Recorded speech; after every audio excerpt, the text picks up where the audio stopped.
சீக்கிரம் போடா. என்ன ராஜா, யாரையும் காணோம். யாரும் இருக்கிற மாதிரி தெரியலையே. அவர் தான் அவ்வளோ ஸ்ட்ராங்காக சொன்னார்ல, கண்டிப்பாக உள்ளதாக இருக்கணும். பின்னாடி வழி இருக்கான்னு பார்ப்போம்.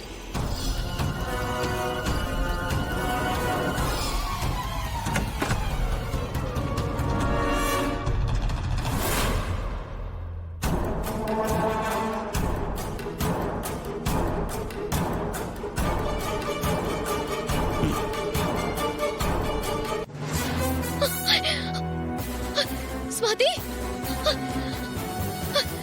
ஸ்வாதி, ஸ்வாதி, ஸ்வாதி, ஸ்வாதி, ஸ்வாதி, இங்க பாரு. ஸ்வாதி, ஸ்வாதி, ஸ்வாதி, இங்க பாரு. ஸ்வாதி, ஸ்வாதி, என்ன பாரு. ஸ்வாதி, ரேவதி, ஸ்வாதி, இந்த தண்ணியை மூஞ்சில தெளி. ஸ்வாதி, ஸ்வாதி, ஸ்வாதி, என்ன ஸ்வாதி, இங்க பாரு. ஸ்வாதி, இங்க பாரு. அக்கா பாரு. ஸ்வாதி, எந்திரி, பாத்து.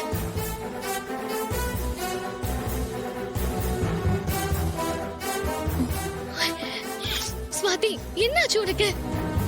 நீ எப்படி மயக்கத்துல இருந்த? தெரியலக்கா, என் ஃப்ரெண்டு ஷீலாவை பார்க்கலான்னு இங்க வந்த இடத்துல குடிக்க கூல்ட்ரிங்க்ஸ் கொடுத்தாங்க. அதை குடிச்சேன். அப்புறம் போதையா இருந்துச்சு.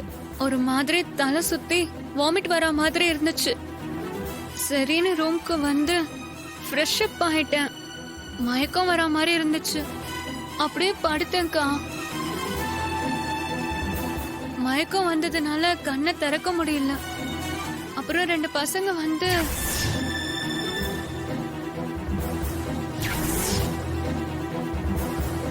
என்ன மன்னிச்சிடுக்கா. நீ ரூம்ல பிராக்டிஸ் தான் பண்ண சொன்ன. நான் தான் போர் அடிக்குதுன்னு என் ஃப்ரெண்ட பார்க்க இங்க வந்தேன். ஹே, நாங்க சொல்றது நீ கேட்கவே மாட்டியா? மியூசிக் டைரக்டரை பார்க்க போவேண்டான்னு அப்பவே சொன்னேன். அதையும் நீ கேட்கல. இப்ப ரூம்ல இருக்க சொன்னா இங்க வந்து மாட்டிக்கிட்டியே. ரேவதி, விடு. முதல்ல சுவாதி இங்க இருந்து கூட்டிட்டு போலாம். கூட்டிட்டு வா. வா, வா, பாத்து வா.